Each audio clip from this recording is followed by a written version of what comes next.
Dear listener, you don't have to hold it all tonight.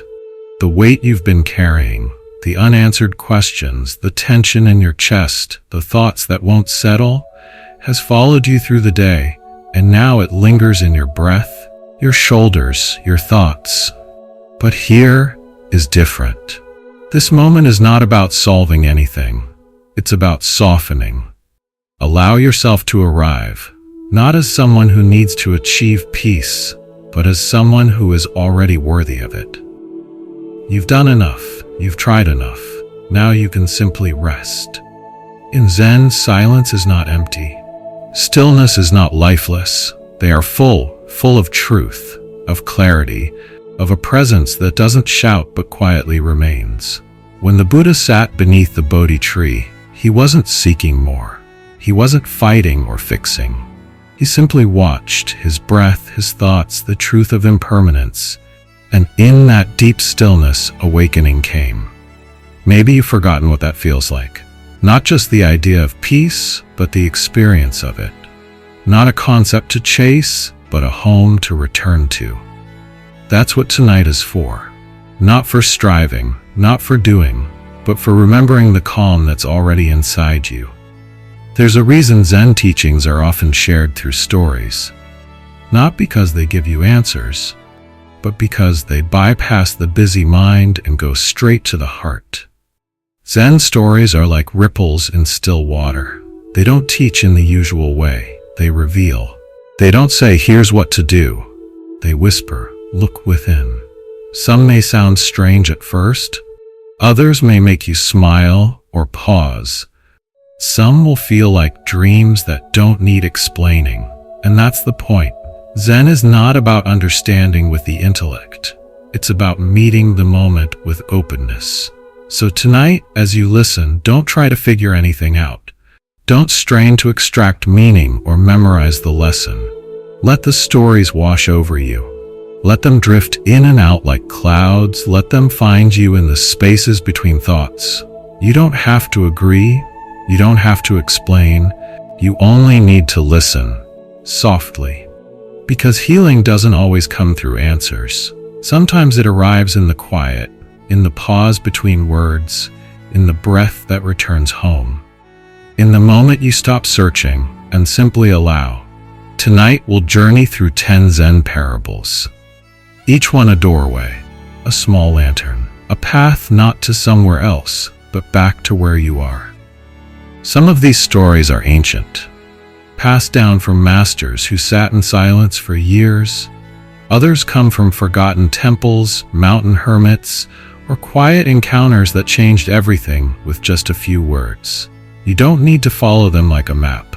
You only need to meet them like an old friend, without expectation, without defense.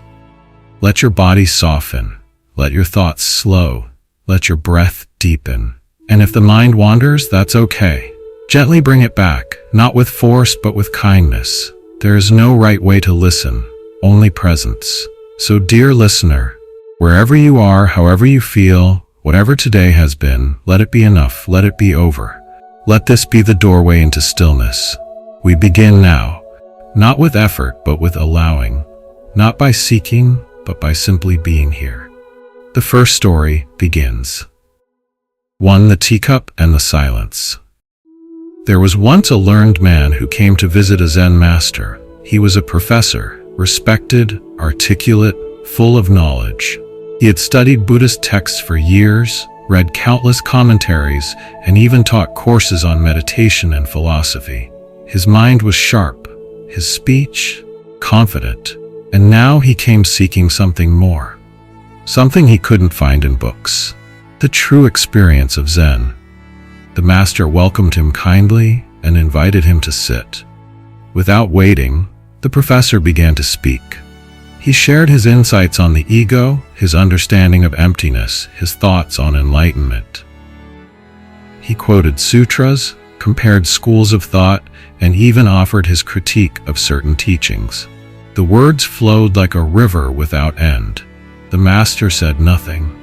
Instead, he picked up a teapot and began to pour tea into the professor's cup.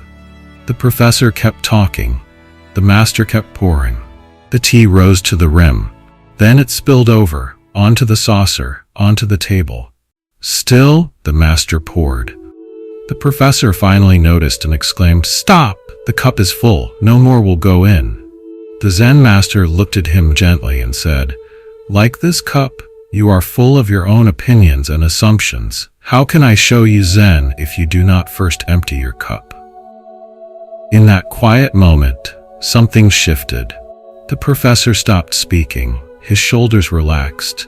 For the first time in a long while, he simply listened. The story may sound simple, but its truth echoes deep. So often we come to spiritual practice carrying not only questions but conclusions. We bring with us our knowledge, our beliefs, our inner debates. We want clarity, but we are already full of answers. We want stillness, but we fill the silence with thoughts. We seek peace, yet carry the noise with us. Zen invites a different way. It doesn't say learn more, it says empty. To empty your cup doesn't mean to forget everything. It means to soften your grip, to set aside the need to know, to allow space, not just for words, but for silence. In Buddhism, wisdom doesn't come from accumulation. It comes from openness, from the mind that is clear enough to receive rather than busy trying to control. Tonight, maybe your own mind is like that teacup, filled to the brim. Stories, memories, tension, to-do lists, self-criticism. Even as you lie down to rest, it may feel as if something inside is still overflowing. But you don't have to force it to empty. You don't have to fix anything. Just stop pouring. Stop adding more thoughts. Stop trying to make sense of every feeling. Stop filling the quiet with explanations. Let what's already there settle. There is a kind of stillness that only arises when we stop seeking, when we allow the present moment to be what it is, not something to fix, just something to witness. The Zen master's message was not harsh, it was compassionate. He didn't shame the professor for knowing too much. He simply showed him, no new truth can enter a cup already full. You may have spent your whole life being the professor, striving, analyzing, understanding, but tonight you're allowed to become the empty cup, not blank, just open, receptive. Let go of needing to grasp every word in this story. Let it be a ripple. Let it stir something deeper than logic. And as your breath slows and your body begins to rest, may your mind become just a little more still, empty, quiet, ready, because sometimes the silence that follows a story is the part that teaches you most. 2. The temple bell that rang without wind. In a quiet valley, nestled among cedar trees and morning mist, there stood an ancient temple. This temple was known across the land for one thing, its great bronze bell. But it wasn't the size of the bell that made it special, nor the way it was cast, nor the sound it made when struck. It was something far stranger. No one ever touched it. No monk ever rang it.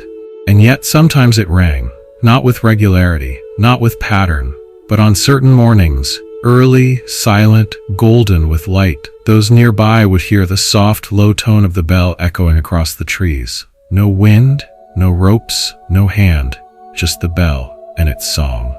Over the years, stories formed. Some said it was a sign of divine presence. Others believed it marked the birth of an awakened heart. But the monks of the temple never explained. They simply bowed when the bell rang and returned to their practice. Among them was a young novice, curious, restless, eager to understand. He had swept the bell's platform, sat beside it in meditation, watched it through long hours of silence. But he had never heard it ring. One evening, after a long day of questions, the master invited the novice to sit beneath the stars. "Why does the bell ring without wind?" the boy finally asked. The master replied, "Because when the mind becomes truly still, everything responds." The novice did not understand, but he said nothing. That night, he returned to his cushion. He didn't try to concentrate. He didn't try to calm his breath. He simply allowed. He sat with his restlessness. with the buzzing thoughts, with the discomfort of not knowing. And slowly, something softened. Thoughts slowed. The chest loosened. The edges of his identity blurred. He became the breath, the stillness, the moment itself. And then, in the quiet darkness, the bell rang, low, clear, full of presence. No wind moved, no one stirred, just a note suspended in silence like a truth that needed no words. This story is not about a magical bell. It's about resonance. It reminds us that when we stop trying to control the moment, when we become quiet enough, the world responds in kind. You don't have to force peace. You don't have to earn calm. Stillness is not something you achieve. It's something you return to. Like the novice, many of us sit beside the bell of our own inner clarity, waiting for it to ring. We try methods. We chase stillness like it's a goal. But Zen says, the more you seek it, the more it hides. True stillness arises not from effort, but from surrender. In your own life, the bell may be a sense of deep rest, a moment of insight, a sudden loosening of fear. And it will not come because you forced yourself to relax. It will come because you allowed everything to be as it is. Right now, as you lie here, maybe your mind is still echoing with thoughts. That's okay. You don't need to silence them. You only need to stop fighting them. Let them move. Let them fade. Trust that beneath the movement, there is a stillness waiting. And when you rest into it, your own bell may ring. Not loud, not dramatic, but clear, true, undeniable, like a note that needs no explanation, like a truth that lives in silence. So breathe, be here, and listen, not for sound, but for stillness. Because when the heart becomes truly quiet, even the wind is not needed for something deep to sing. Through the bamboo and the wind. A young monk once approached his teacher, face tense, voice filled with quiet frustration. Master, he said, I have been meditating for months. I follow the breath, I sit for hours, I recite the teachings in my mind, but still I feel no closer to awakening. Why can't I find peace? Why am I not progressing? The old master looked at him with soft eyes. Then, without a word, he stood and beckoned the monk to follow. They walked in silence, down a narrow stone path that led into the edge of a bamboo forest behind the temple. The wind was light that morning, and the tall green stalks swayed gently, rustling in soft rhythm. The master stopped and pointed to the grove. Tell me, he said, do these bamboos strain to grow? The young monk blinked. No, master. Do they compete with each other? Do they rush toward enlightenment? Do they question why one is taller or another more slender? The monk shook his head, unsure where this was going. They grow, the master said simply, because that is their nature. Not through striving, not through effort. They simply respond to light, to soil, to wind, and they grow. Then he turned and placed a hand gently on the monk's shoulder. You are not failing, you are just trying too hard. And with that, he returned to the temple, leaving the monk standing alone, surrounded by a forest that taught more than words ever could. This story holds a quiet truth. Many of us approach the spiritual path like a project, something to conquer, to complete, to succeed at. We measure our progress, judge our practice, worry whether we're getting it right. But Zen does not bloom through tension. It arises through presence. The bamboo grows tall, not because it pushes harder, but because it aligns with life. It doesn't force the wind. It moves with it. In the same way, your healing doesn't need to be perfect. Your awakening doesn't need to be dramatic. You don't need to feel something specific. You only need to be here. Often, the very act of trying to reach peace keeps us from touching it. Because effort creates resistance, and resistance clouds clarity. Right now, maybe your mind is asking, am I doing this right? Should I be more focused? Why can't I feel calm yet? But ask yourself this, is a bamboo tree ever confused about how to stand? It doesn't overthink. It doesn't compare. It doesn't grasp for enlightenment. It simply responds, moment by moment, to the life flowing through it. And perhaps so can you. As you rest tonight, let go of the pressure to get somewhere. Let go of the timeline. Let go of the inner commentary. You are not behind. You are not failing. You are growing, quietly, naturally, just as you are. Let the breath move through you like the wind through the bamboo. No resistance, no expectation, just movement. And if the mind drifts, let it drift. If thoughts arise, let them pass. You don't have to stop the wind. You only have to stop fighting it. The great teaching of the bamboo is this: you don't need to become still. You already are. Stillness doesn't mean no movement. It means no resistance. So be like the bamboo. Sway, breathe, allow. And in time, without forcing, without striving, you may find that awakening was never something to reach. It was something waiting beneath all the trying. 4. The empty cushion. In a quiet Zen monastery high in the hills, there was a master known for his deep presence and silent wisdom. He had trained for decades, taught many students, and yet lived with a simplicity that made even the birds seem noisy by comparison. He was not stern, nor did he speak often. But when he did, his words carried the weight of mountains. There was something curious about him, though, something the younger monks whispered about among themselves. Every morning, when the bell rang for meditation, the hall would fill with quiet footsteps and rustling robes. Each monk would take their place on their zafu, the round cushion used for seated meditation, settling into stillness with practiced posture. But not the master. He would enter last, bow respectfully, and walk to the far end of the hall. There his cushion sat untouched. He would bow to it, then quietly sit next to it, directly on the wooden floor. Every day, without exception. This puzzled the younger monks. One day, a sincere student, eager but humble, approached the master after the session. "Master," he asked gently, "may I ask something that's been on my heart?" The master nodded. "Why do you never sit on your cushion? Is it to show humility? Or maybe to challenge attachment?" The master looked at him, smiled softly, and said, "When the mind is not present, the body is just performing. And when presence returns, even the floor becomes sacred. The cushion means nothing if the awareness is absent."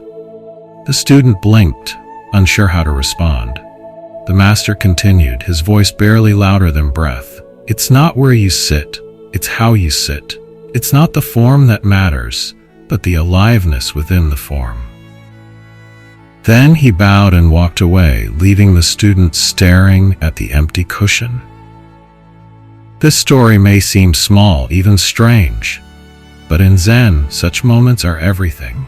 We often focus on the outer shape of things, on posture, on routine, on doing things right. We light incense, we sit upright, we follow breath counts or chants, and yet none of it means anything without presence. The master wasn't rejecting the cushion. He wasn't being rebellious or making a statement. He was reminding his students and himself that no object, no ritual, no tradition can substitute for real awareness. You can sit in perfect posture, legs crossed, back straight, eyes gently lowered, and still be far away. Lost in thought, caught in performance, trying to be spiritual instead of simply being present. But the floor, the breath, the wind in the trees, these don't require ceremony, they just are. And when the mind returns to the body, when the heart softens into this very moment, then even the simplest act becomes sacred. Right now, you're not in a monastery, you're not sitting on a zafu. You may be lying in bed, or on a couch, or in a dark room with your phone resting beside you. And still, you can be more present than someone sitting in lotus in the grandest temple. Because presence isn't about where you are.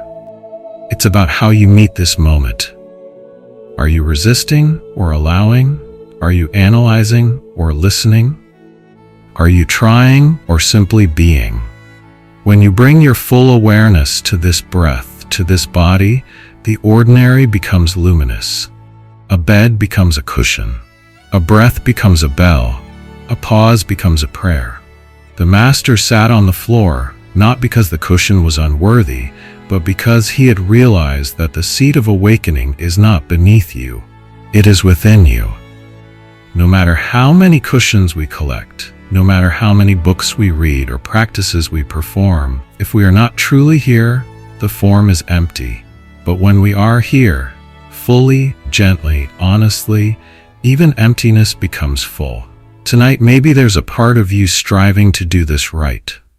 Maybe you're wondering if you're calm enough, mindful enough, still enough. But let the master's lesson guide you. You don't need the perfect cushion. You don't need the perfect posture. You don't even need to silence your thoughts. You only need to return to this breath, to this body, to this moment. And from here, the cushion can remain empty because your presence is enough. Close your eyes now if you haven't already. Let the body sink. Let the thoughts soften. Let the space around you become wide, like the mountain temple in the story. You don't have to prove anything. You don't have to achieve stillness. You only have to notice what's already still beneath the noise. Because the true seat of meditation is not found outside you. It's found in the simple, sacred act of being fully here. And maybe that is all the practice you need. 5. The master who slept through the storm. The monastery was tucked deep in the mountains, far from cities, far from noise. Days passed slowly there, marked by bells, meditation, and the soft rhythm of footsteps on stone. The monks lived simply. They tended to gardens, swept paths, and studied the Dharma in quiet devotion. One evening, thick clouds gathered above the valley. The wind picked up, whistling between the trees. Birds flew low.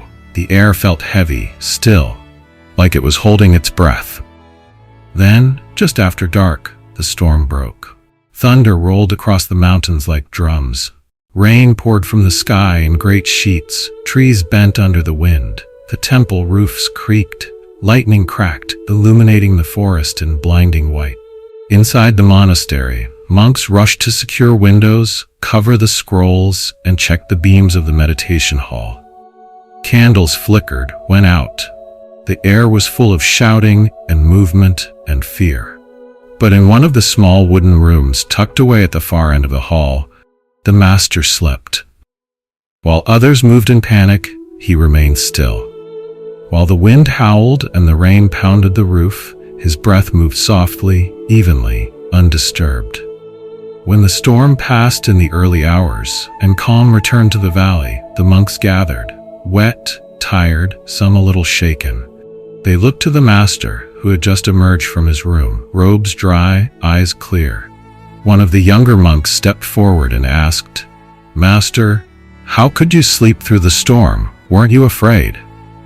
The old man smiled, not as someone proud, but as someone remembering something gentle. He said, "The storm outside was loud, yes, but it was not louder than the stillness within me. That was all. And yet it was enough." There is something quietly revolutionary in that. We spend much of our lives trying to control the weather of the world, fix the problems, calm the chaos, avoid the disruptions. But Zen does not promise a life without storms. It teaches us how to remain calm, even when the sky breaks open. The master did not control the wind. He did not stop the thunder. But he did not let the storm enter his mind. He had spent years cultivating a stillness so rooted, so honest, that even nature's wildness could not shake it. And that is not something we fake. It is something we return to over and over, breath by breath. Right now, maybe your life feels like that storm. Too much noise, too many pressures, the mind racing, the heart unsteady. Or maybe the storm is not outside but inside. Anxiety, overthinking, a sense that something isn't quite right. But the teaching of the master is this: you don't have to fix the storm. You only need to find the stillness beneath it. Stillness does not mean absence of thought. It means non-resistance. It means allowing the waves to come and go without drowning in them. It means knowing this too will pass, and I do not need to become the storm to survive it. The Buddha once said, "Peace comes from within. Do not seek it without." That is not just poetry. It is a direction. The world may spin. The night may howl. But somewhere inside you, there is a room that no wind can enter. And tonight, you are being invited back into that room. Not by force, not through effort, but through softness, through trust. Let the breath guide you there. Let the body settle. Let the tension ease its grip. You do not need to be calm to begin. You only need to be willing to stop resisting. The master slept through the storm because he had practiced that surrender. He knew the difference between danger and disturbance, between urgency and noise, and he chose not to let noise become suffering. You can make that choice too. Tonight, if thoughts rise like thunder, if memories flash like lightning, if the body trembles like trees in the wind, just breathe. You are not the storm. You are the awareness watching it pass. You are not the wind. You are the still ground beneath it. And no matter how loud it gets, your peace does not have to be taken. So rest now, as the Master rested. Not because the world is quiet, but because you are. You are allowed to be unmoved, allowed to soften, allowed to sleep, not in ignorance but in deep trust. Because the storm cannot enter a heart that has stopped opening its doors to fear. You are safe, you are here, and even if the rain comes again, you will remain still, rooted at peace.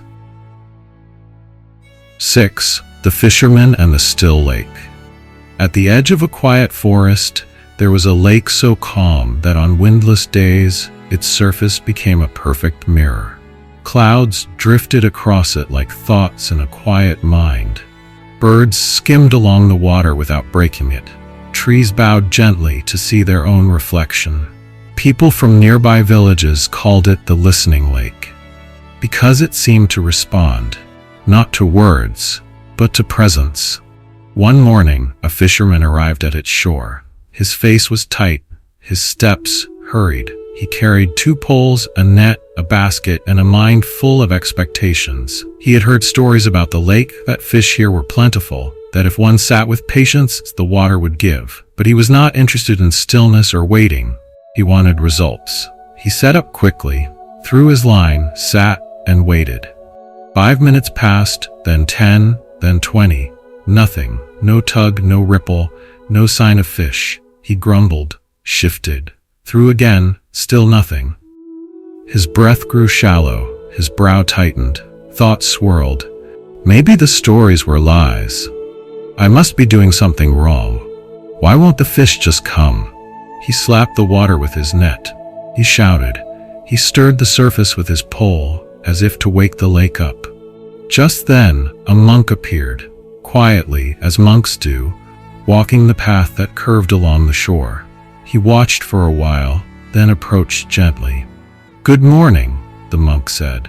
The fisherman barely responded. "Morning," he muttered, eyes still fixed on the water. "May I ask," the monk continued, "why you stir the lake so much?" The fisherman sighed. "Because the fish won't come. I've tried everything. I've waited, I've moved, I've switched bait, nothing works." The monk nodded, then crouched beside him and pointed to the surface. "Tell me what you see." The fisherman looked down. The water was cloudy now, rippling from his movements, murky from the stirred mud, scattered with broken reflections. "I see. Nothing clear," he admitted. The monk smiled. "Just like this water, when the mind is agitated, clarity disappears. When we push, disturb, demand, both fish and wisdom swim away. But when the water is still, it reflects, and when the mind is still, truth arrives." The fisherman frowned, unsure. "So you're saying I should do nothing?" "Not nothing," the monk replied, "but less. Less effort, more presence. Patience is not inaction, it is deep attention without grasping." He bowed, then walked on, his steps vanishing into the hush of the trees. The fisherman sat in silence. He noticed how tightly he'd been gripping the rod. He noticed how fast his thoughts had been spinning. He noticed that in trying so hard to make something happen, he hadn't actually been here. So he stopped. He set the rod down. He closed his eyes. He listened to the wind, the birds, the stillness. And as the ripples faded, the lake began to mirror again. Somewhere beneath the surface, fish moved gently. And though he could not see them, he no longer needed to. Because something else had arrived, a calm that was not dependent on outcome. This story, like the lake itself, holds more than it shows. In life, we often chase clarity the way the fisherman chased fish. We think, if I do more, control more, try harder, then I will get what I want. But Zen reminds us, the mind is like water. Disturb it and it becomes cloudy. Let it be and it clears. Right now, perhaps your thoughts feel stirred. Maybe you've spent the day fishing for answers, for peace, for validation, casting again and again, hoping something will bite. But nothing arrives. And so the impulse is to stir more, to scroll, to solve, to force stillness. But true stillness can't be forced. It comes when we stop stirring. You don't need to catch anything tonight. Not peace, not insight, not sleep. You only need to rest beside your own lake and let the ripples settle. Because when the surface becomes quiet, what's beneath begins to reveal itself. Clarity does not come from control. It comes from presence. Fish do not come to frantic splashing, and truth does not come to a mind full of noise. But if you wait gently, openly, quietly, what needs to come will come. So breathe now, not to achieve stillness, but to return to what is already still beneath the surface. Let the body loosen, let the thoughts drift, let the lake within you remember how to reflect. And if a teaching comes, let it come. If not, let the silence be enough. Because sometimes the deepest wisdom appears only when we finally stop looking for it. 7. The calligraphy that healed. In a small village nestled between quiet hills, there lived an elder whose time on earth was drawing to a close. He had lived a good life, raised children, tended gardens, offered wisdom to his neighbors. But now his body was failing. Each breath came slower. Each movement took more effort. The air around him was hushed with the weight of endings. His family, though accepting, carried the quiet sorrow of watching someone they loved begin to fade. They lit incense. They whispered kind words. They tried to make his final days as peaceful as possible. Still, something lingered. A restlessness. A subtle fear behind his eyes. As if part of him was still trying to hold on. One of his sons, knowing the old man had once practiced Zen in his youth, had an idea. He traveled to a nearby temple where a revered calligraphy master lived in silence and simplicity. When he arrived, he bowed deeply and said, "My father is dying. He is surrounded by love, but I can see he is not at peace. He once walked the Zen path. Perhaps you could offer something to help him let go?" The master said nothing.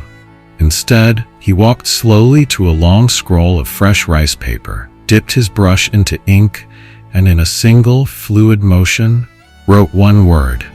Just one. Then he handed the scroll to the son, bowed gently, and returned to his seat.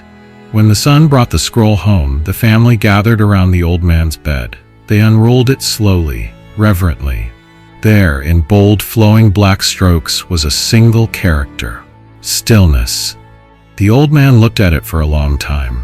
At first, no one spoke. Then something in his face changed. His brow softened. His breath deepened.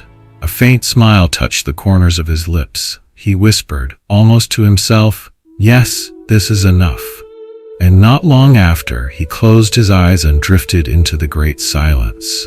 Not with fear, but with peace. This story, like the character written by the master, is simple, but it carries a depth that words cannot easily touch. Why did the calligraphy matter? Why did that one word, stillness, bring comfort to a man nearing death?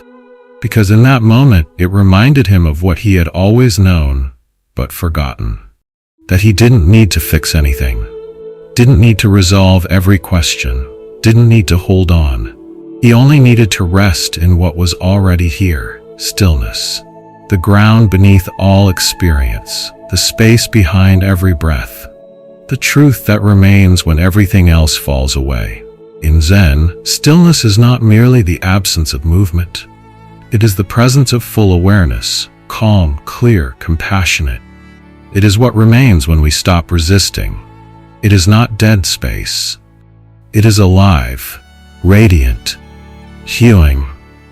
Right now, maybe your mind is noisy, maybe your heart is restless, maybe 1,000 little stories are swirling inside you about what you should have done, what might happen tomorrow, what remains unresolved. But let this story be a gentle brushstroke across your own awareness. Let it say, you don't need to figure it all out. You don't need to be more ready than you already are. You don't need to chase stillness. You are allowed to return to it at any moment.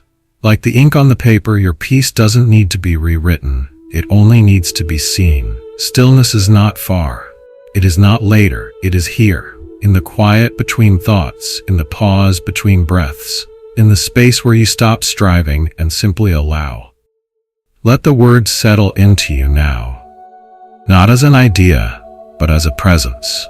Stillness. Close your eyes if they're still open. Notice your breath, not to control it, but to remember it. Feel the body soften, feel the stories slow. You are not your thoughts, you are the stillness beneath them. You are not the storm.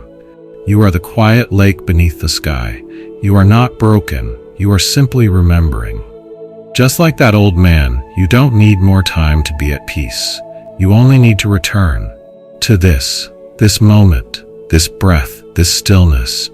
And maybe in this space, something in you will smile. Not because everything is perfect, but because something deeper whispers, this is enough. 8. The stone that floated. There was once a boy who lived in a mountain village surrounded by rivers and cliffs. He was curious, always asking questions, always testing the world around him. Why do birds fly and not fall? Why does fire dance? Why does the moon follow us? But of all the mysteries he pondered, one troubled him most. Why do heavy things always sink and light things float? He asked his father, who only smiled and said, "That's how the world works." He asked the village elder, who replied, "Weight decides." Still, he wasn't satisfied. One afternoon, standing at the edge of a still, deep lake, he picked up a large, smooth stone and dropped it into the water. It sank immediately, vanishing into the dark. Then he picked up a dry leaf, light, brown, curled, and set it gently on the surface. It floated, effortlessly. Frustrated, he shouted, "Why can't the stone float too? Why can't something strong stay on top?" A passing Zen monk who had been walking the lakeside trail heard the cry and paused. He approached the boy, smiling kindly. "May I sit with you?" he asked. The boy nodded. The monk looked at the ripples and then at the boy's clenched fist. "Why are you angry?" "Because it's unfair," the boy said. "The stone is strong, solid, but it sinks. The leaf is weak, it does nothing, and it floats. Why?" The monk was quiet for a while. Then he reached into his robe and pulled out a small paper lantern. He set it gently on the water. It floated as well. Then he turned to the boy and asked, "Tell me, is the leaf floating because it is stronger or because it knows how to rest?" The boy frowned. "I don't know." The monk continued, "The stone sinks not because it is bad, but because it resists the water. It pushes downward, it holds tight, it cannot yield. The leaf floats because it lets go. It accepts the surface, it allows itself to be carried. And so it is with us." He paused, then added, "When the mind is heavy with control, with pride, with effort, it sinks. When it is light with trust, with surrender, with openness, it floats." The boy stared at the water. He didn't speak, But something inside him loosened. He dropped another stone into the lake, gently this time, then watched as the ripples faded. And in the silence, he began to understand. This story touches something simple and something true. We've all been that stone. We carry the weight of what we think we should be. Strong, composed, in control. We try to hold everything together, to be the one who doesn't fall apart, to push through. But strength without surrender is like a stone in water. It sinks. It's not the heaviness that hurts us, it's the refusal to release. Zen teaches us not to deny our emotions or abandon responsibility, but to notice when we are gripping too tightly, when the weight we carry is no longer helping us float. Right now, maybe your body feels heavy. Maybe your chest carries the tightness of old stories. Maybe your mind is tired of trying so hard to stay afloat. But you don't need to force lightness. You only need to stop resisting the water. Because floating doesn't come from strength. It comes from allowing. Let go. Just a little. Let the breath move without needing to manage it. Let the body soften without needing to hold it in. Let the heart open, not in performance, but in presence. You are allowed to float. You don't have to prove your worth to stay above the surface. You don't have to explain yourself to the sky. You don't have to hold your breath to deserve peace. You simply have to surrender. The leaf does not know where it will go. It does not direct the wind. It does not argue with the water. It simply offers itself. And in doing so, it is held. You too can be held by the moment, by the stillness, by something deeper than control. So rest now, not as a stone trying to be unbreakable, but as a leaf, trusting the lake. Let the surface carry you. Let the depth receive what you no longer need to hold. You are not weak for softening. You are not failing by releasing. You are floating toward what you've always longed for. Peace that isn't earned. Stillness that doesn't require effort. A place where you no longer sink beneath your own weight. Just breathe, and let that be enough. 9. The candle that burned without flame. High in the northern mountains, where winter snow came early and the stars felt close enough to touch, there was a small hermitage carved into the side of a stone cliff. In that hermitage lived an old nun. No one knew her name.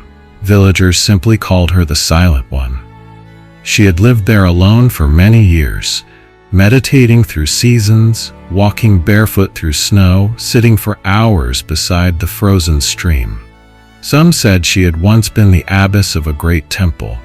Others said she had lost her family and come to the mountains seeking healing. No one knew for certain. She did not tell stories. She did not seek praise. She simply practiced. What puzzled those who heard about her was this: she never lit candles, not even at night. The hermitage had no lanterns, no torches, no oil lamps. And yet, those who were allowed to visit said her room was never dark.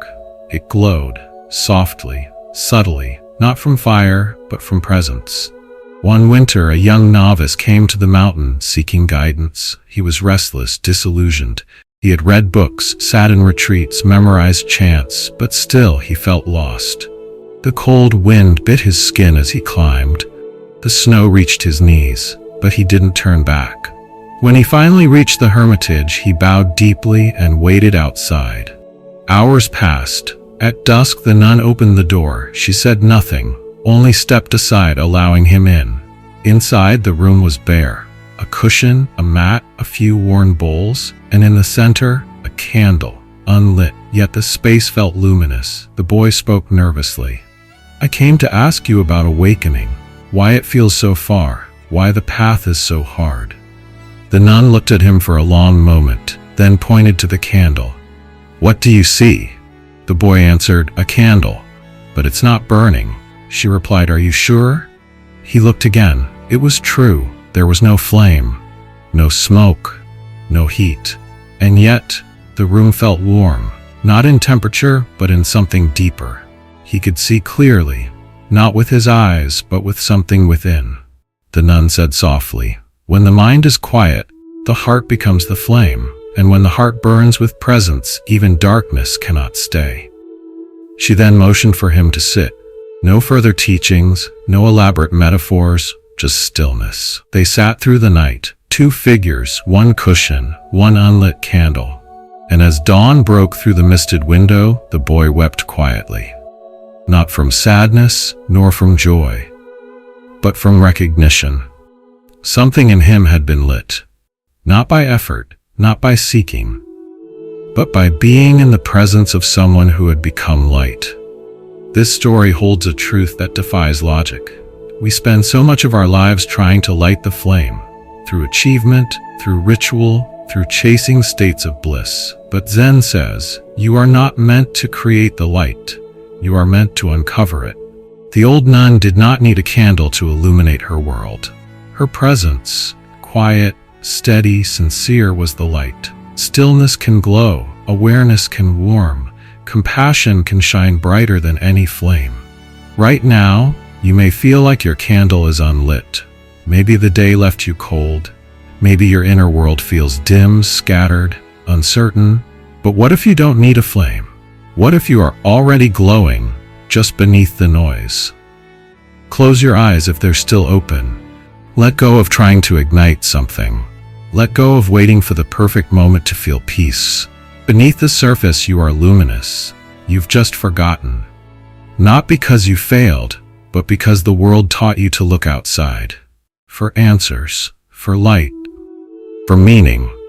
But the old nun reminds us, when the mind quiets, the inner fire remembers itself. You do not have to seek.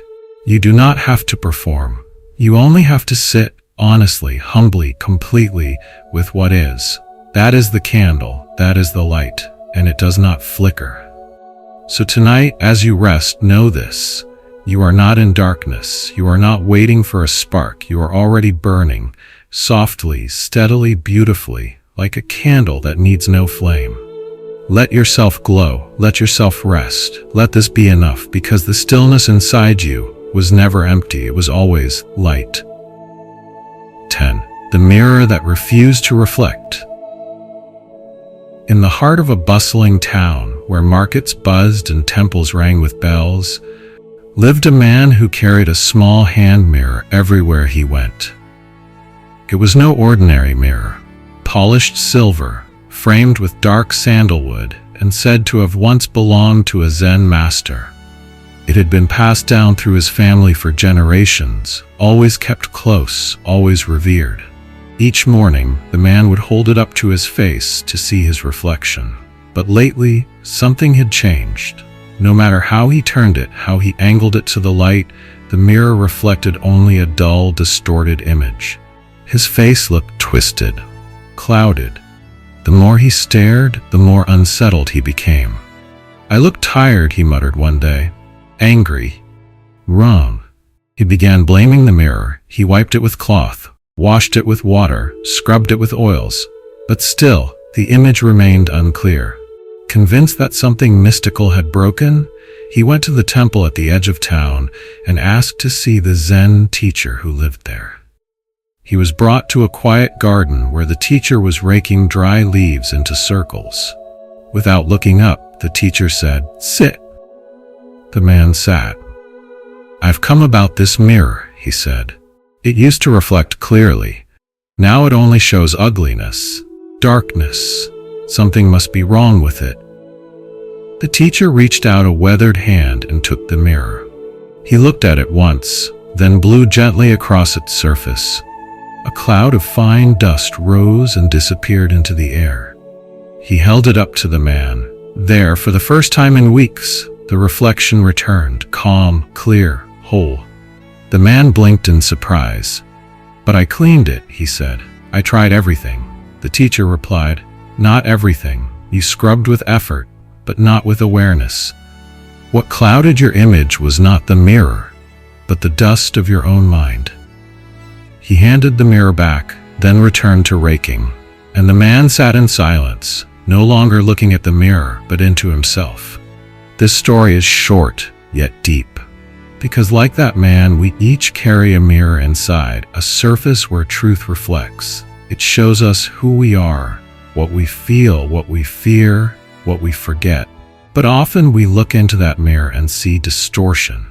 We think, I'm not enough, I'm too much, there's something wrong with me. And so we try to fix what we see. We apply routines, affirmations, distractions, expectations. We scrub and polish. We chase outer beauty. We adjust our lives so the reflection looks more pleasing. But rarely do we stop to ask, is the mirror really broken or just covered in dust? Zen teaches that the mind is like a mirror, naturally clear, naturally reflective. But over time, dust gathers, not physical dust, but mental dust. Doubt, regret, judgment, unfinished stories, clinging to how we should be. And when that dust builds, we begin to mistake it for who we are. We stop seeing the truth and start believing the distortion. Right now, maybe your own inner mirror feels clouded. Maybe you've looked inward and only seen confusion, heaviness, a tired face and a tired world. But what if none of that is truly you? What if it's only the dust? And what if you don't need to scrub harder? You only need to pause, breathe, blow gently across the surface of your own mind. In meditation, we don't clear the mind by force. We let it settle. We let the dust drift downward. We stop stirring the thoughts, and slowly, clarity returns. Just like the lake becomes still after ripples fade, the mirror becomes clear when agitation ceases. So tonight, as you listen, you don't need to fix your thoughts. You don't need to improve your reflection. You don't need to judge what arises. You only need to watch. Let the breath come and go. Let each exhale be like a breeze, softening the surface. Let each pause between thoughts be a quiet clearing. You are not the dust. You are not the distortion. You are the mirror.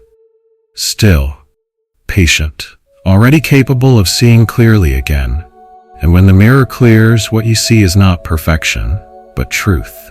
A face that has suffered, a heart that has loved, a being that is not broken, only buried under layers of forgetting. So return to your mirror, not with effort, but with kindness. And if all you see tonight is fog, be gentle. Even the fog is part of the sky. Even dust belongs to the earth. In time, it will pass. And when it does, you'll remember. There was never anything wrong with you, only a mirror, quietly waiting to reflect what was always whole. 11. The cup that overflowed with joy. There once was a man who traveled far and wide in search of happiness. He had read books on the art of joy, listened to famous teachers, tried countless techniques. He practiced gratitude lists. He repeated affirmations. He sought out the best experiences. Gourmet meals, breathtaking views, new relationships, new achievements.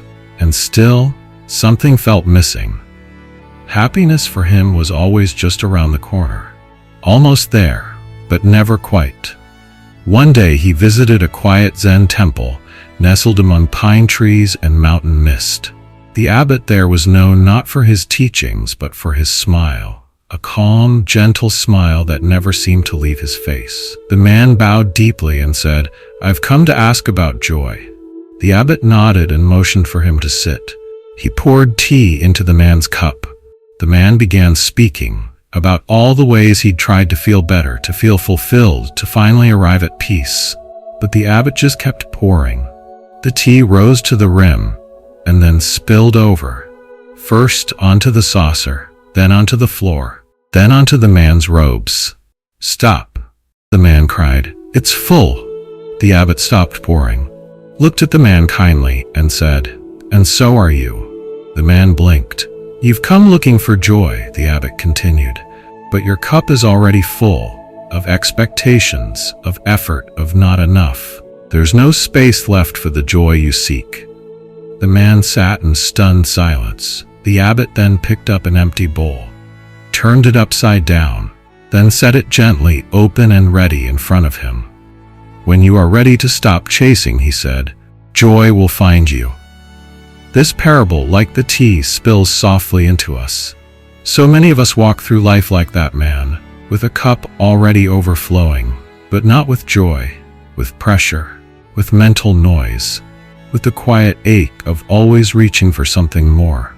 We try so hard to be happy, to be calm, to be healed. But in trying, we tighten, and in tightening we close. Zen reminds us that joy is not something we earn. It is something we allow. It's not found in the next achievement or the next version of ourselves. It lives here, now, beneath all the layers of grasping. Imagine your own cup in this moment. What fills it? Maybe stories about who you should be, worries about tomorrow, subtle judgments, unfinished lists. Even the desire to be present can become one more thing overflowing the cup. But what if, tonight, you simply stop pouring? Stop adding, stop reaching, stop solving. Let the cup rest. Let it empty. Let space return. Because joy does not need a reason. It arises naturally, like spring water, when there is room. Think of a child laughing at nothing in particular, a bird singing at dawn, a flower blooming without needing applause. Joy is not an achievement. It is an opening, and that opening cannot be forced. It happens when we soften, when we become honest, when we stop chasing something better and begin appreciating what already is. Right now, maybe your joy feels far away, but ask yourself, have I made space for it? Have I quieted enough to receive it? You don't need to feel joyful to be on the path of joy. You only need to stop resisting it. Let your breath be your first emptying. Inhale gently, exhale fully. Let go of comparison, let go of pressure. Let go of waiting for everything to be perfect before you feel peace. Your cup doesn't need more. It needs less. Less control, less effort, less noise. And in that less, joy appears. Quietly, unassumingly. Like a visitor who is always waiting just outside the door. You are not broken for not feeling happy. You are not behind. You are simply full. And tonight is your invitation to pour a little out. Not because it's wrong, but because you are ready. Ready to let the tea cool, ready to let the mind slow, ready to sit not with a goal, but with a presence. That is where joy lives. Not in the future, but in the gentle emptiness of this very breath. So rest now. Let the cup empty on its own. There is nothing you need to do, only space to allow, and joy will come.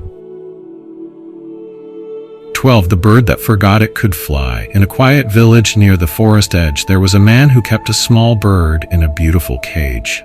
The bird had once been wild, its feathers sleek, its song bright and strong. It had flown across valleys and fields, soared through storms, and rested in treetops kissed by the sun.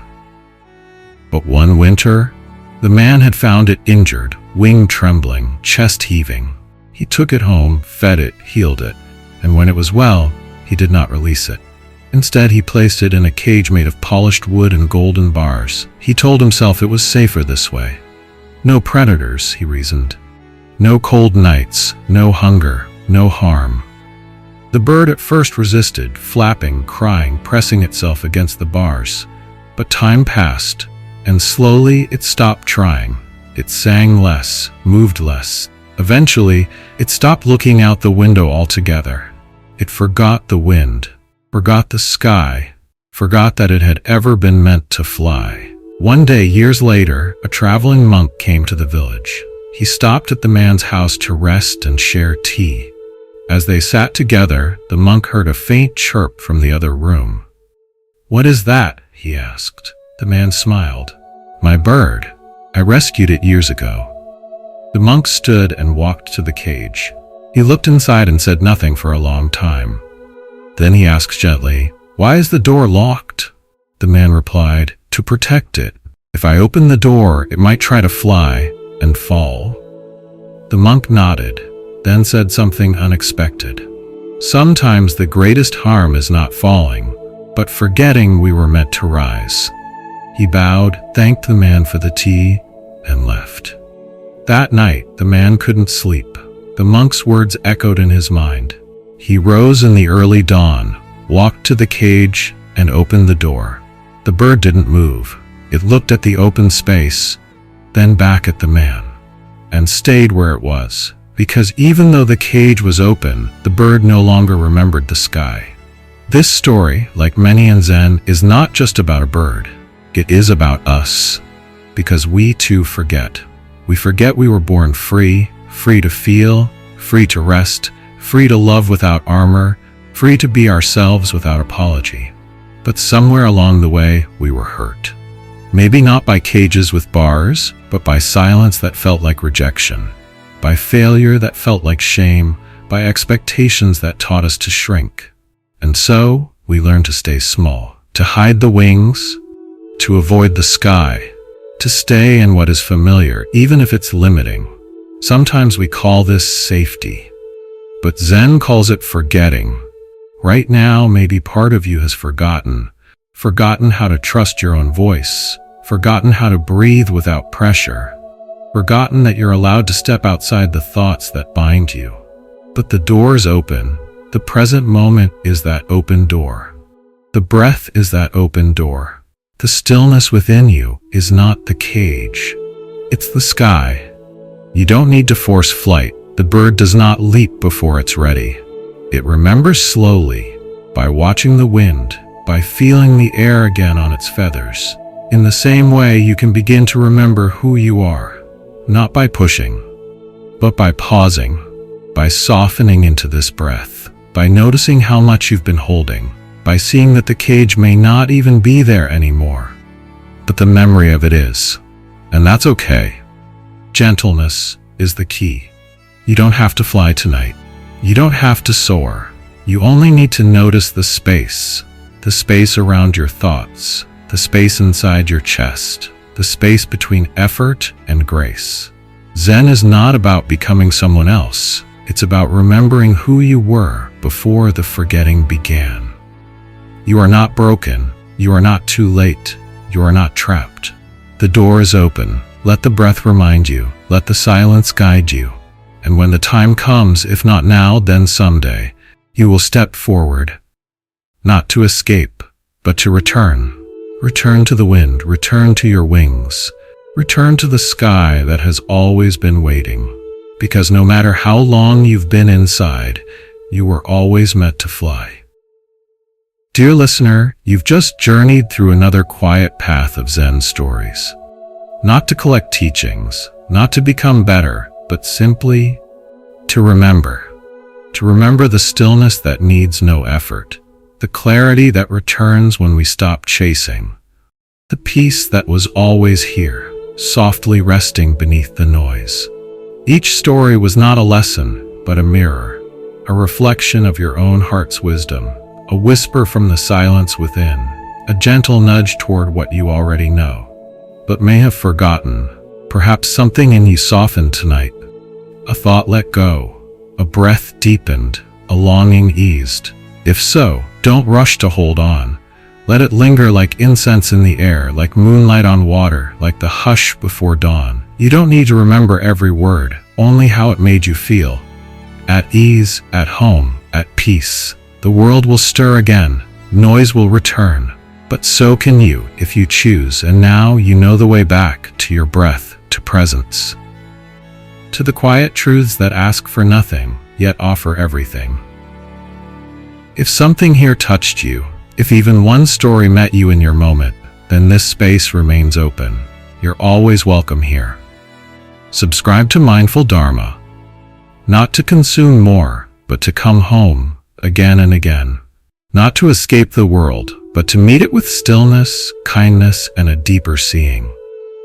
There will be more stories, more silences, more gentle reminders that you are not broken and you are never alone. So let this ending be a bow to the breath still moving in you, to the wisdom already within you, to the truth that healing is not a destination, it is the path itself. May you sleep in peace, may you wake with ease, and may you remember you are already whole, you are already light, you are already home. One breath, one moment, one still heart, and everything begins again.